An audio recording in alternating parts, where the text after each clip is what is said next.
अब हम लोग इसका नेक्स्ट पार्ट देखते हैं कि डायमेंशन का एप्लीकेशन क्या है। ठीक है, डायमेंशन के एप्लीकेशन देखने के पहले सबसे जो जरूरी चीज है that is principal of homogeneity. Principal of homogeneity क्या कहता है, इसको हम लोग समझते हैं। इसको मैं एक रियल लाइफ से समझाता हूं। ह्यूमन का शादी ह्यूमन में हो सकता है। ह्यूमन का शादी किसी गधे से नहीं हो सकता, किसी घोड़े से नहीं हो सकता। ह्यूमन का जो भी ऑपरेशन होगा mathematical that is with human. ठीक है, वैसे ही फिजिक्स के अंदर जो भी मैथमेटिकल जैसे प्लस या माइनस करना होता है सेम तरह के डायमेंशन में करते हैं। समझिए क्या मैं कहना चाह रहा हूं। अगर मैं कह रहा हूं कि a प्लस बी लिखा हुआ है, इसका मतलब यह होता है कि dimension of a must be equal to dimension of b. ये इसका सिंपल सा मतलब होता है कि अगर दो टर्म ऐड हो रहे हैं तो दोनों का डायमेंशन सेम होना चाहिए। अगर इक्वेशन है, मान लीजिए c equal to a plus B है, then the dimension of c, dimension of c जो होना चाहिए डायमेंशन ऑफ a के इक्वल होना चाहिए and that must be equal to dimension of b। That means अगर लिखा हुआ है b equal to a plus b, इसका मतलब dimension of c must be equal to dimension of a and that must be equal to dimension of b। That means तीनों का dimension, इसका dimension, इसका डायमेंशन और इसका डायमेंशन, तीनों का डायमेंशन सेम होना चाहिए। जैसे आप 9th क्लास में पढ़े होंगे, 10th क्लास में पढ़े होंगे v equal to u plus a t. अब ये देखिए दिस इज वेलोसिटी, तो इसका डायमेंशन इसके डायमेंशन के इक्वल होता है। v वेलोसिटी है, इनिशियल वेलोसिटी है, और इसका जो डायमेंशन है a इंटू टी का डायमेंशन भी इसके डायमेंशन के इक्वल होना चाहिए। That means dimension of v must be equal to dimension of u and that must be equal to dimension of a into t. This is called principle of homogeneity. एक बार पढ़ते हैं। According to this principle the dimension of all the terms occurring on both side of equation must be same। देख लीजिए, the dimension of v must be equal to dimension of u and that must be equal to dimension of a।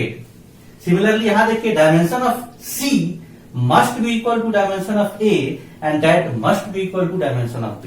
This is called principle of homogeneity। मुझे लगता है समझ में आ गया होगा कि अगर इक्वेशन है, ठीक है, तो दोनों साइड के हर टर्म का डायमेंशन सेम होना चाहिए, अदरवाइज इक्वेशन डायमेंशनली करेक्ट नहीं होगा। ठीक है, अब देखिए इसी पे हमने एक क्वेश्चन दे रखा है। क्वेश्चन में कहा गया x equal to a plus B t plus c T square plus d t cube. ठीक है, अब इसका मतलब क्या है, देखिए क्वेश्चन नंबर 1 को अगर हम लोग सॉल्व करें तो क्या होगा, dimension of x must be equal to dimension of a and that must be equal to dimension of this term bt and that must be equal to dimension of ct square and that must be equal to dimension of dt cube। ठीक है, अब इन दोनों को देखिए। Dimension of x आपको पता है l होता है और डायमेंशन ऑफ a नहीं पता है, a नहीं निकालना है। इसका मतलब a का डायमेंशन क्या हो जाएगा, इट विल बी l। ठीक है, अब देखिए डायमेंशन ऑफ x l है, डायमेंशन ऑफ a l है, तो bt का भी डायमेंशन l होना चाहिए। दैट मीन्स b और t टाइम है, तो time t that must be equal to l। क्यों, क्योंकि इसका भी डायमेंशन इसके इक्वल होना चाहिए, इसके इक्वल होना चाहिए, तो bt का डायमेंशन भी l हो गया। बट bt में t तो टाइम था, तो यहां से b का डायमेंशन क्या आ गया, देखो ये t उधर जाएगा नीचे और फिर ऊपर जाके lt माइनस 1 हो जाएगा। Similarly dimension of C T square must be equal to dimension of x must be equal to dimension of a। That means c और t स्क्वायर का डायमेंशन क्या हो जाएगा, t that must be equal to l and from here you can say that dimension of c must be equal to l t minus 2। नहीं। फिर से देखिए dimension of D, ये वाला, that means dimension of D into T cube, that must be equal to dimension of X that is L. यहां से dimension of D आ जाएगा L T की पावर -3। मुझे लगता है समझ में आ गया होगा। ठीक है, इसी पे हमने एक सेकंड क्वेश्चन दिया हुआ है, देखिए नीचे, F equal to A plus B. ठीक है, एक बार इसको आप लोग छाप लीजिए। ठीक है, फिर सेकंड क्वेश्चन देखते हैं। ए का डायमेंशन क्या आ गया एल, बी का डायमेंशन क्या आ गया एल टी -1, सी का डायमेंशन क्या आ गया एल टी -2, डी का डायमेंशन क्या आ गया एल टी -3। ठीक है, अब इसका सेकंड पार्ट देखते हैं। सेकंड क्वेश्चन मतलब सेकंड क्वेश्चन क्या है, F equal to A plus B T. ठीक है, इसका मतलब क्या है कि dimension of F must be equal to dimension of A. ठीक है, and that must be equal to dimension of B T. ठीक है, अब डायमेंशन ऑफ एफ क्या है, फोर्स है। क्वेश्चन में गिवन है कि एफ फोर्स है, तो डायमेंशन ऑफ ए क्या हो जाएगा, फोर्स का डायमेंशन आपको पहले से पता होता है, that is M L T -2। ठीक है, again dimension of B into T, that means dimension of B और टाइम का T must be equal to dimension of force, that is M L T -2। ठीक है, तो यहां से डायमेंशन ऑफ बी क्या आ जाएगा, ये टी नीचे जाएगा, फिर ऊपर जाके माइनस हो जाएगा एम एल टी -3।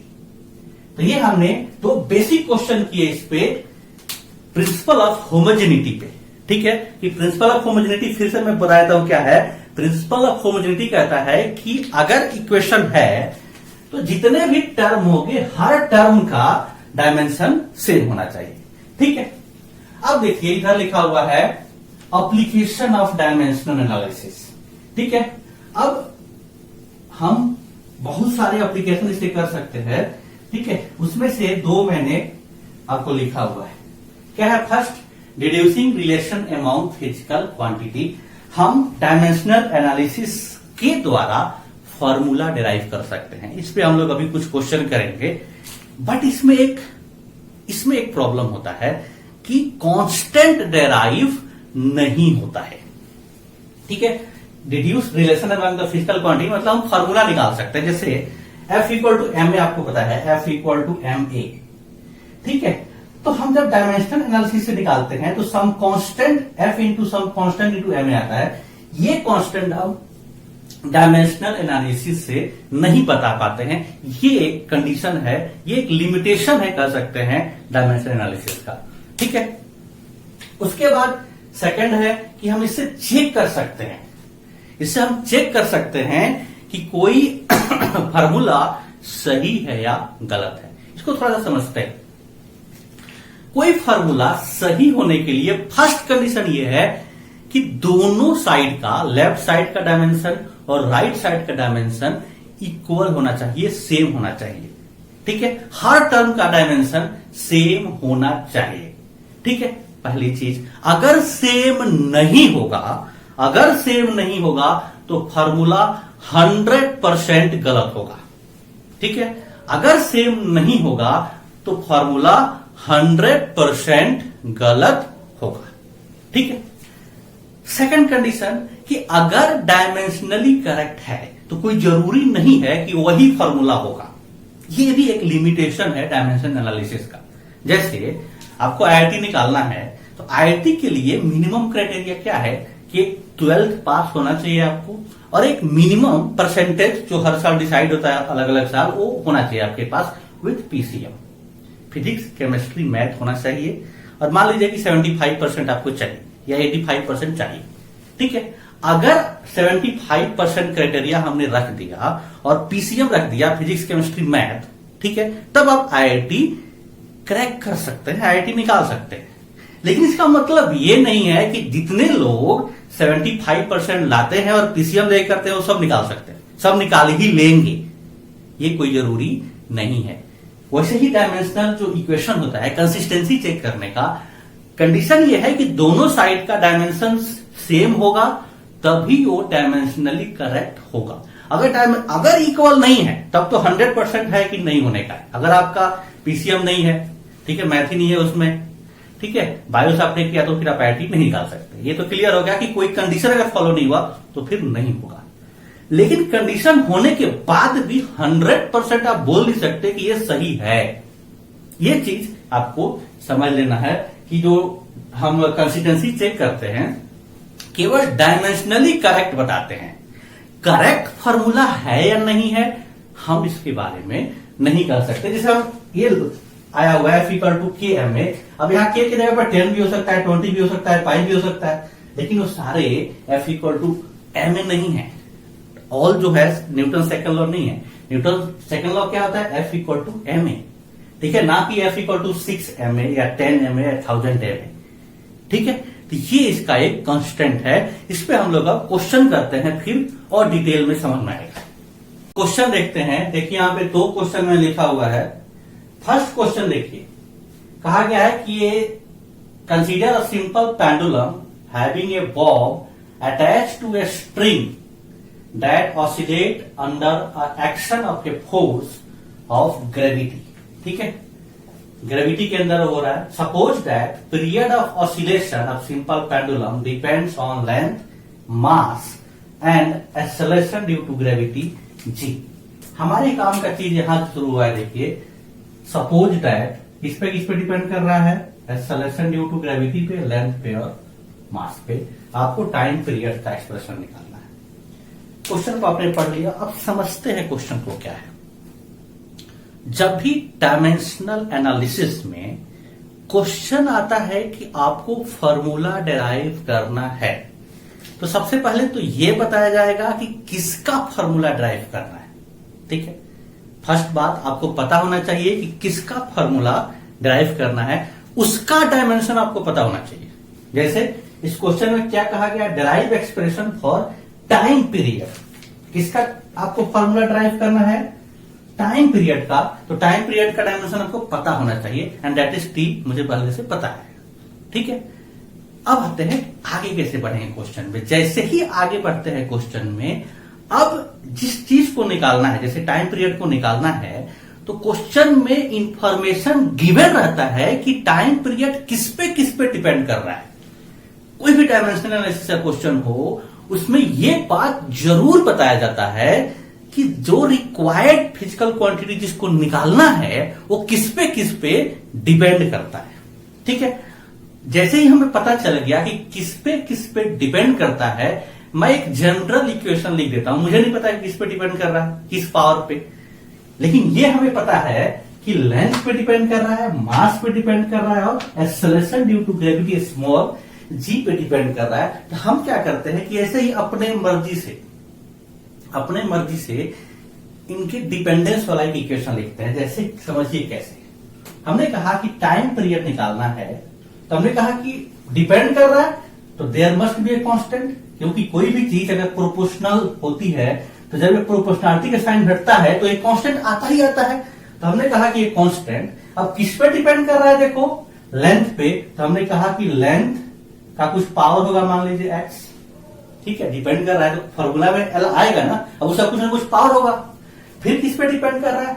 m पे। तो हमने कहा कि m का पावर मान लीजिए y है, और किस पे डिपेंड कर रहा है? g पे। तो g का पावर मान लीजिए z है, ठीक। ये फर्स्ट स्टेप होता है हर क्वेश्चन का। जैसे ही डिपेंडेंस पता चल गया कि किस पे डिपेंड कर रहा है, हम क्या करते हैं कि उसका पावर प्रोवाइड कर देते हैं, ठीक है। और फिर दोनों साइड का डायमेंशन लिखेंगे और फिर कंपेयर कर लेंगे, हमारा काम हो गया। एक्स वाई जेड की वैल्यू आ जाएगी, फिर फॉर्मूला डिराइव हो जाएगा। जैसे देखिए यहां इसका डायमेंशन हमें पता है, टी का डायमेंशन क्या होता है? टी, क्योंकि ये आपका टाइम पीरियड है, इसका डायमेंशन टी हो गया। के का कोई डायमेंशन होगा नहीं क्योंकि कांस्टेंट है, और ये लेंथ है तो एल का डायमेंशन और उसका पावर एक्स। मास ये भी इंडिपेंडेंट है, फंडामेंटल क्वांटिटी है, तो एम का power Y. And G acceleration due to gravity है, और एक्सेलरेशन का आपको पता है कि डायमेंशन क्या होता है? एल टी -2, और पावर जेड है तो एल की पावर जेड एंड टी की पावर -2z। ठीक है, अब इधर लिख लीजिए एक साथ, m की पावर y, ठीक है, l की पावर यहां x है और यहां पे z है, तो m हो गया, l हो गया, एंड नाउ t की power -2z, here is t। अब कंपेयर करिए दोनों साइड में, कंपेयरिंग बोथ साइड। ठीक है, जब हम कंपेयर कर रहे हैं तो देख लीजिए, कंपेयरिंग बोथ साइड, तो इधर m का है नहीं, m का है नहीं मतलब क्या कि m का पावर इधर 0 है, l है नहीं, इसका मतलब l की पावर 0 है। ठीक, अब यहां से हमें तुरंत पता चल गया, देखिए m का पावर 0, यहां m की पावर y, तो y की वैल्यू 0 मुझे तुरंत पता चल गई। ठीक है, सेकंड, यहां l का पावर 0 है, यहां l की पावर x प्लस z है, मतलब x plus z must be equal to 0, that is x must be equal to -z। इन दोनों का पावर अपोजिट होगा। थर्ड देखिए, यहां पावर 1 है, दैट इज 1, और यहां पावर कितना है -2z, दैट मीन z की वैल्यू क्या आ गई, देखिए -1/2, एंड सो x की वैल्यू आ जाएगी +1/2। ठीक है, 1/2 का मतलब क्या होता है, रूट।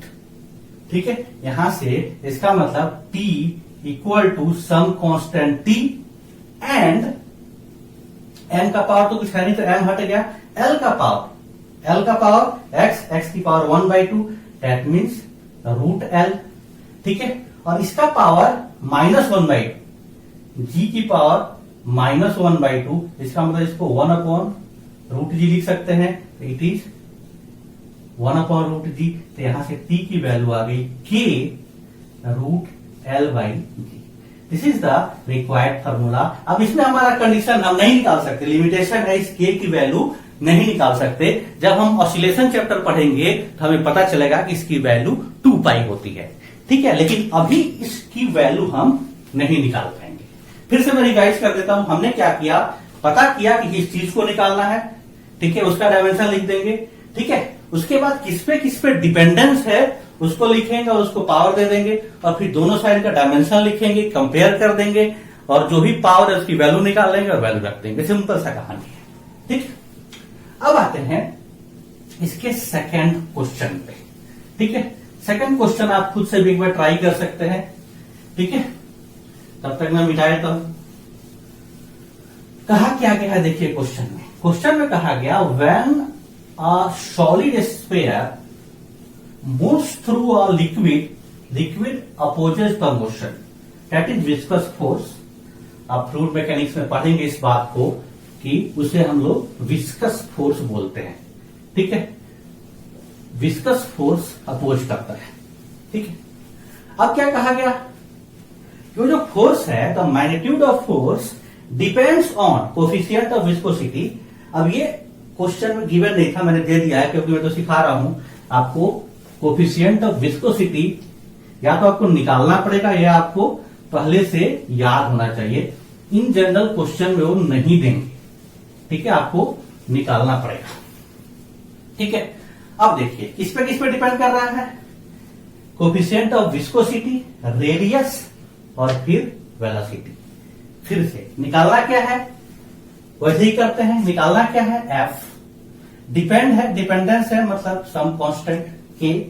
ठीक है, अब किस पे डिपेंड कर रहा है, देखो किस पे डिपेंड कर रहा है, तो सबसे पहले तो कोफिशिएंट ऑफ विस्कोसिटी पे डिपेंड कर रहा है, दैट मीन्स ईटा पे डिपेंड कर रहा है। तो हमने कहा ईटा की पावर एक्स। फिर किस पे डिपेंड कर रहा है, radius of sphere, that means हमने कहा आर की पावर वाई। और फिर किस पे डिपेंड कर रहा है, वेलोसिटी, तो हमने कहा v की पावर z। अब कहानी खत्म हो गई। हमें क्या करना है, दोनों साइड को कंपेयर कर देना है। फोर्स का डायमेंशन ml t-2, कांस्टेंट का कोई डायमेंशन होता नहीं है, और ईटा का डायमेंशन क्वेश्चन में हमने दे रखा है, तो m की पावर x, l की पावर -x एंड t की पावर -x। क्योंकि ईटा का पावर x है तो सब पे x चढ़ गया।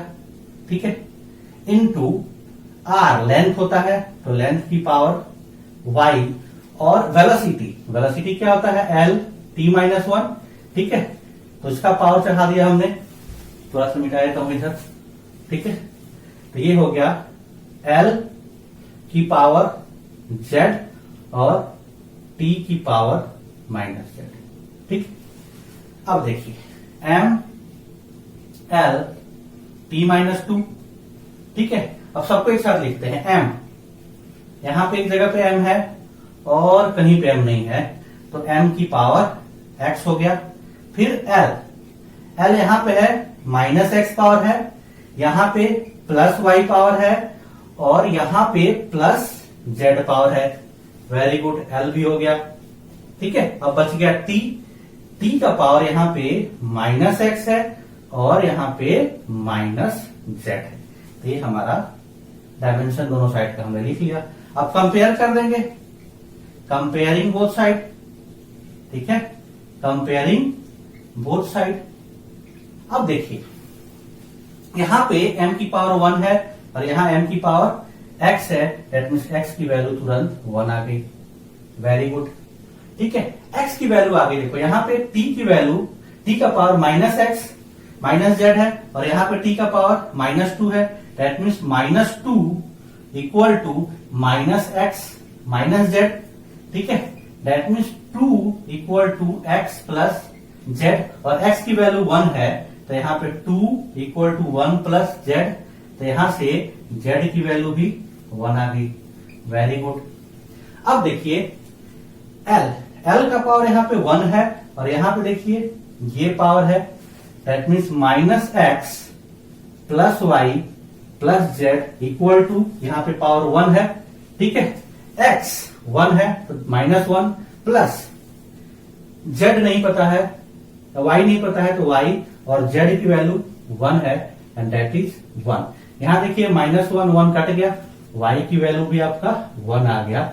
इसका मतलब हमारा फॉर्मूला अब ड्राइव हो गया। देखिए f equal to any constant k eta की पावर 1। ठीक है, r की पावर 1 एंड v की power 1। This is our formula. आगे चल के हम लोग जब फ्लूइड डायनामिक्स पढ़ेंगे इसकी वैल्यू 6 पाई होती है। ठीक है, वहां पे पढ़ेंगे कि it is 6 pi eta R V, लेकिन आज के लिए आप यहीं पे छोड़ देंगे। ठीक है, तो ये हमने 2 क्वेश्चन किया। एक और क्वेश्चन देखते हैं। अब नेक्स्ट क्वेश्चन देखते हैं। देखिए यहां पे लिखा गया है the heat produced in a wire carrying an electric current depend on current, resistance and time. Assuming dependence is of the product of power type, guess equation between this quantity। ठीक है, अब क्लास 10th में पढ़े थे H equal to I square R T heat produced. मतलब आपको निकालना क्या है, देखिए 2 क्वेश्चन कर चुके हैं, समझ में आ गया होगा। हीट निकालना है, तो हमने क्या किया, हीट लिख दिया। नाउ इट डिपेंड्स, सो एक कांस्टेंट लिख दिया। अब किस पे डिपेंड कर रहा है, देखिए depends on current, resistance and time. ठीक है, तो करंट पे डिपेंड कर रहा है तो हमने कह दिया आई की पावर एक्स, रेजिस्टेंस पे डिपेंड कर रहा है तो हमने बोल दिया आर की पावर वाई, एंड टी पे डिपेंड कर रहा है तो टी की पावर जेड। अब दोनों साइड डायमेंशन लिखेंगे, सॉल्व करेंगे, हो जाएगा। बच्चों वाला क्वेश्चन है। हीट एनर्जी होता है, इसका क्या होता है, M L square T minus 2, क्योंकि वर्क का भी यही होता है।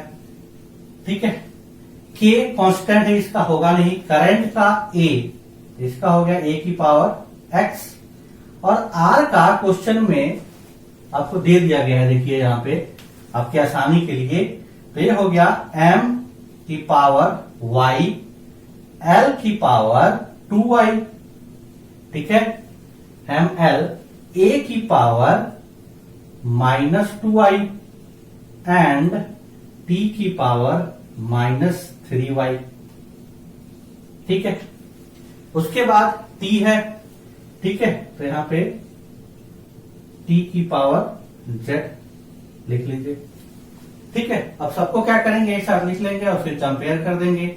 M L square T minus 2, ठीक है, फिर एम सबको एक साथ पहले लिखते हैं m कितने जगह पे है, केवल एक जगह पे, तो m की पावर y।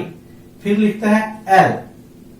l कहां पे है देखिए, एक यहां पे है और बस यहीं पे है, दैट मीन्स l की पावर 2y। फिर t लिखते हैं, यहां देखिए t की पावर -3y है और यहां पे प्लस z है, तो t भी हो गया। अब बच गया a। यहां पे देखिए a की पावर x है और यहां पे -2y। नाउ कंपेयर कर लीजिए, ठीक है। कंपेयर करेंगे तो देखिए क्या होगा, यहां m की पावर 1, यहां y, that means y equal to आ गया 1। सबसे पहले तो y आ गया। फिर देखिए सेकेंड वाले इक्वेशन में 2y इक्वल टू 2, वहां से भी y 1 ही आएगा, दैट मीन्स y ही निकलेगा, ठीक है। उसके बाद देखिए यहां पे t देखिए t का पावर कहां पे है, यहां पे, ठीक है। t का पावर कितना है, यहां पे t की पावर है -2 और यहां पे पावर देखिए कितना है, -3y प्लस z, ठीक है। अब y की वैल्यू निकाल चुके हैं, that means -2 equal to y की वैल्यू रखेंगे तो ये हो गया -3 प्लस z। तो यहां से z की वैल्यू देखिए इधर आके प्लस हो जाएगा, तो z विल बी 1, ठीक है। नाउ अब देखिए a का पावर, यहां पे a का पावर कितना है, x -2y, और इधर a है नहीं, इसका मतलब इधर a की पावर 0 है, तो दैट इज इक्वल टू 0, ठीक है। तो यहां से x की वैल्यू क्या आ गई, 2y, एंड y इज 1, तो x की वैल्यू 2 आ गई, ठीक है। अब देखिए फॉर्मूला बन गया हमारा, h equal to any constant i की पावर x 2 है, दैट मीन्स i स्क्वायर, और r की पावर y 1 है, i स्क्वायर r, और t की पावर z है, ये भी 1 है, i square, that means h equal to क्या आ गया, देख लीजिए k i square R T. आप क्लास 10 में पढ़े हुए थे, जूल्स लॉ ऑफ हीटिंग, कितना हीट प्रोड्यूस होता है आपके किसी भी रजिस्टर के अंदर जब करंट फ्लो होता है। सिंपल सा क्वेश्चन था, ठीक है। अब आते हैं डायमेंशनल एनालिसिस के सेकंड पार्ट पे, that means checking the dimensional consistency, ठीक है।